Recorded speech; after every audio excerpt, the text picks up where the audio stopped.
Hello fellow YouTubers, my name is Adrian.exe. Welcome to the second episode of Armchair Journalism, where we look at different issues discussed in the media, with credible cited sources, and with no added bias narrative or influence from sponsors. In this episode, we are going to answer the following. How has drug trafficking changed in Colombia since the days of the Cali and Medellin cartel? What criminal organization serves as the primary distributor of illicit drugs in present-day Colombia? And how is the Colombian government dealing with the illicit drug trade? Before getting started, it's important to organize the criminal organizations we will be discussing into generations. Generation 1 includes the Cali and Medellin cartel. These cartels were vertically integrated and had a hierarchy established. The second generation was a period of drug federations and alliances with paramilitary groups that distributed drugs and protected drug routes, laboratories, and members, respectively. Besides reliance on an alliance, the second generation was also characterized by outsourcing duties related to specific links of the drug chain to smaller cartels. The most notable of the second generation was the Norte de Valle cartel and the Auto Defensas Unidas de Colombia. The third generation includes the Bandas Criminales, which is characterized by its organization being like that of a network composed of different semi-autonomous and autonomous nodes, or drug traffickers in this case. To better understand present-day Colombia, let's quickly cover its history of drug trafficking, starting with Pablo Escobar. In the mid-1980s, Pablo Escobar was at the height of his career as the primary distributor of cocaine. He pioneered Colombia's cocaine trade, and in 1993, the combined team of the DEA and the search block team of the Colombian National Police killed him on a rooftop in Medellin. The power Escobar held in cocaine trafficking was transferred to his competitors, the Cali cartel, which kept a similar business model for receiving cocaine base from Bolivia and Peru, converting it into cocaine in Colombia, and using routes through Mexico to distribute into the United States. Although, both cartels did distribute cocaine to different parts of the world, including Europe and Asia.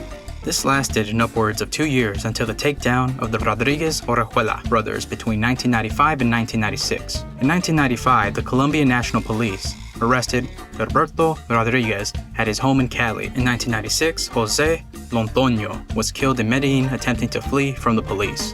Elmer Herrera turned himself in to the Colombian National Police, and Miguel Rodriguez was captured in his apartment in Cali. The Colombian government captured more leaders that year, effectively ending the reign of the original Cali cartel. Fragmentation and adaptation occurred following the collapse of the Cali cartel, which allowed groups like the cartel NDVC and the paramilitary group AUC to emerge as the dominating force in drug trafficking. As you will soon see, the remnants of the Cali and Medellin cartel can be seen in the NDVC and AUC, respectively. The AUC originated as a group called Muerte a Secuestradores, which was formed by the Medellin cartel after a meeting on December 1981 at the Hotel International Medellin. Their primary purpose at the time was to protect the economic interests of the founders, fight off leftist guerrillas, i.e. Movimiento 19 de Abril y Fuerzas Armadas Revolucionarias de Colombia, Ejército de Pueblo, and protect local elites from extortion and kidnappings.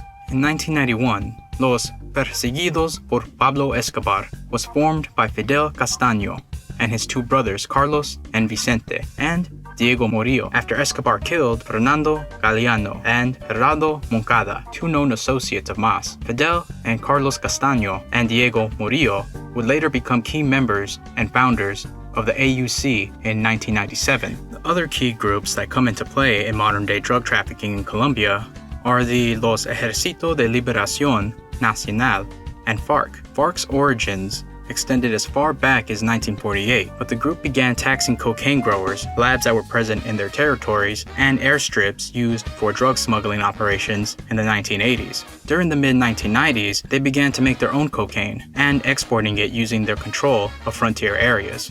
During the 1980s, another paramilitary group, the ELN, was on the rise. They specialized in kidnapping and drew much of their revenue from the ransoms they collected. It wasn't until the mid-1990s, however, that they began to tax marijuana and cocaine growers. The NDVC had its roots in the Cali cartel, but parted ways when the founding members decided they were going to give up the cocaine business. Orlando Montoya led the NDVC even after his arrest in 1997, where he continued drug smuggling operations, killing people associated with the Cali cartel, and even members from his organization suspected of working with the DEA. He was later killed in prison in 1998 in retaliation for the murder of the Cali cartel chief Elmer Herrera. Following Montoya's death, an ex-police officer by the name of Wilbur Varela took over with the support of Lorena Montoya. In 2002, Varela killed a fellow NDPC member, Miguel Solano, who happened to be friends with another NDPC member, Diego Sanchez. This event sparked a war between them. Sanchez's group, Los Machos, faced off with Varela's armed wing,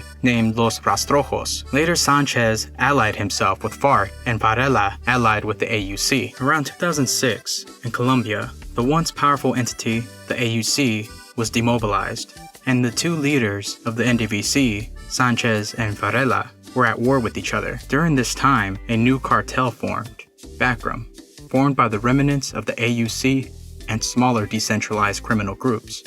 In 2008, the group rose to prominence as AUC commanders were extradited, and the last leaders of the NDVC were extradited and killed. Diego Sanchez was captured in 2007, and Wilbur Varela was murdered by his own men in 2008. Also in 2008, the AUC's key figures were extradited to the US to face charges of drug trafficking. Those figures were Diego Murillo, Ramiro Murillo, Carlos Jimenez, and Salvatore Moncuso. These extraditions signaled the end of the AUC's model of drug trafficking, where the AUC's model was the providing of an exclusive network through which to make and distribute drugs. In 2016, FARC signed a peace accord with the Colombian government, which was meant to demobilize them. Although most of FARC has been demobilized, dissident groups are still active. Additionally, Bacrim and the ELN have mobilized into the area formerly occupied by FARC.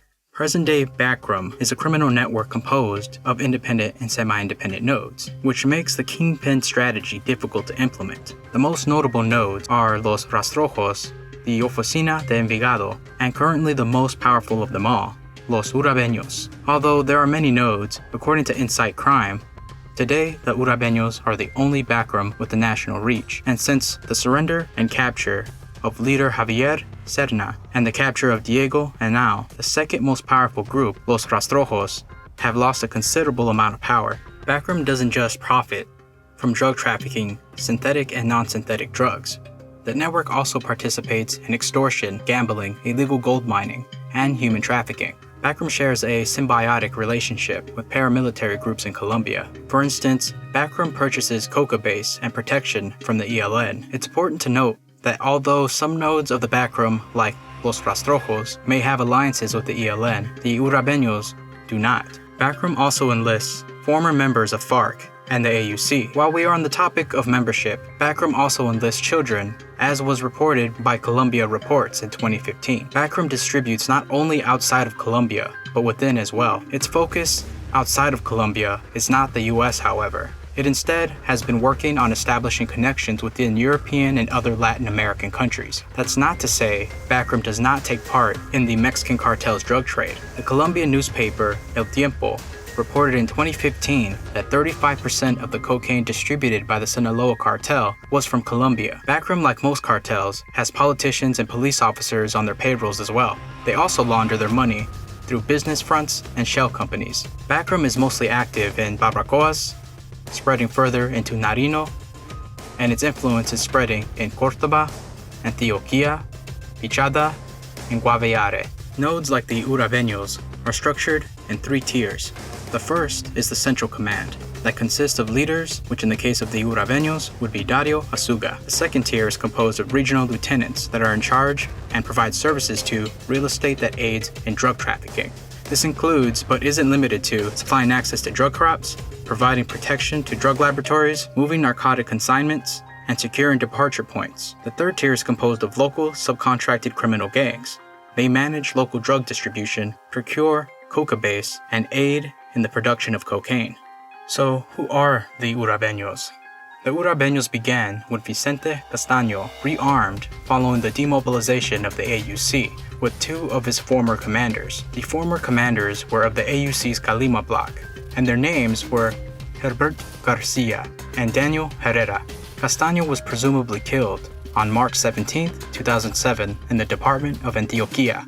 Herrera was captured on a farm in rural Urabá on April 15, 2009, by a team of 200 police commandos and extradited on April 23, 2018. Gilbert Garcia was arrested by authorities on a farm in Antioquia on April 3, 2007, and extradited on March 5, 2009. Consequently, command fell onto Juan Asuga and Dario Asuga, who started their careers in the Ejército Popular de Liberación before entering the AUC. In January 2012, Juan was killed during a police raid on a ranch in the department of Choco. This left Dario in charge. Currently, the group of 1,500 members influence Medellin, Bogota, Cali, and Barranquilla, and they presently control 70% of Colombia's cocaine, which is equivalent to 246 tons. One of their greatest atrocities was the pistol plant, which involved offering money to assassins to kill police officers, which left at least 9 dead. So what was the cost in human lives due to the conflict in Colombia? A study by Colombia's National Center for Historical Memory states that 220,000 people have died due to the conflict in Colombia between 1958 and 2013. According to an update by the Colombian government themselves, that figure is actually closer to 262,197. Of the 262,197, 84% were civilians. Just this year, in January, Los Urabeños were connected to the murders of 85 former members of FARC, so we know that Bacrim's violence is still an ongoing issue. Now let's turn to the government's set of solutions. Current Colombian President Iván Duque Márquez is planning on assigning security forces, i.e. military and police, in strategic zones. These zones are characterized by being in remote areas high in natural resources, crime, and violence. Another facet of his plan includes citizen security networks that use citizens as informants in these high-risk areas. Other portions of his plan include concentrating on intelligence assets near borders, growing security cooperation with neighboring countries, and destroying 100,000 hectares of coca cultivation. We have yet to see the positive effects of this plan, but it is important to mention that 2 previous presidents tried practically the same plan, and yet car bombings like the one done by ELN in January 2019 are still happening. Additionally, coca production and cocaine production are predicted to increase. According to the DEA's National Threat Assessment, with surging coca cultivation and cocaine production in Colombia, northbound cocaine flows are expected to continue at current levels.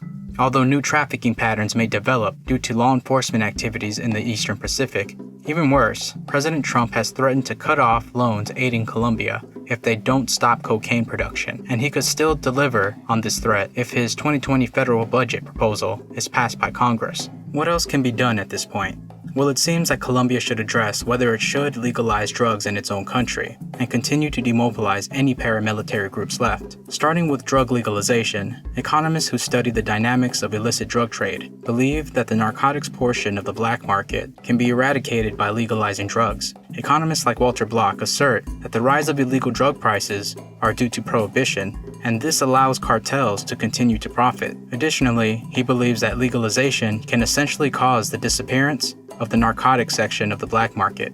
Another advocate for legalization is the Director of Economic Studies at the Cato Institute, Jeffrey Myron. He states, "Black markets increase violence because buyers and sellers can't resolve disputes with courts, lawyers, or arbitration, so they turn to guns instead. Black markets generate corruption too, since participants have a greater incentive to bribe police, prosecutors, judges, and prison guards. They also inhibit quality control, which causes more accidental poisonings and overdoses." What would legalization of a formerly illicit drug look like? Since legalization of marijuana in the US began in 2012, seizures at the border began to decrease. Between 2011 and 2016, there was a 46.7% decrease in weight of marijuana seized at the border by Border Patrol agents, and between 2016 and 2017, there was a 34.7% decrease. Additionally, a study published in 2018 by the Journal of Economic Behavior and Organization revealed a 15 to 30% drop in rapes and a 10 to 20% drop in property crimes following the legalization of marijuana in Washington. Additionally, legalization is not out of the realm of possibility. Currently, the Colombian Congress is drafting a bill to legalize marijuana. Moving forward from marijuana legalization, the Colombian government should implement policies backed by research and evidence from the scientific community with respect to what other drugs should or should not be legalized. With regards to the second solution, Colombia should continue demobilization efforts of the remaining paramilitary groups. In general, demobilization efforts should focus primarily on disassembling the political influence latent criminal network and affluence of these groups. Colombia should strike peace deals with other paramilitary groups like the one struck with FARC in 2016, which included disarmament, offering reparations to war victims, and reintegration of former members back into society. However, there should be changes to future agreements, and they should include the following: timely implementation of portions of the agreement, economic investments in rural areas of the country, an offering of more seats in Congress to rural areas of the country, military and state aid in filling any power vacuum caused by the agreement, and imprisonment for those who committed criminal atrocities. Lastly, on our part, we should stress the powers that be to support Colombia's efforts through a collaboration of our militaries to enable better technology for intelligence gathering and training to take down remaining drug traffickers and paramilitary groups. In conclusion, modern-day Colombia is relatively more peaceful than it was when the Medellin and Cali cartel were at the height of their power. However, what is also apparent is that modern-day approaches will be needed when taking down Bacrim and the ELN to fully accomplish and sustain peace. Regardless of how intricately structured Bacrim is and how powerful the ELN may be, it is clear that now more than ever, humanity must unite to ensure the drug war and the accompanying violence in Colombia comes to an end. Thanks for watching Armchair Journalism Episode 2. If you like this type of content and want to see more, please support me by hitting the like and subscribe button and clicking that notification bell. Also feel free to leave your suggestions for the next episode or your thoughts on this one in the comment section below.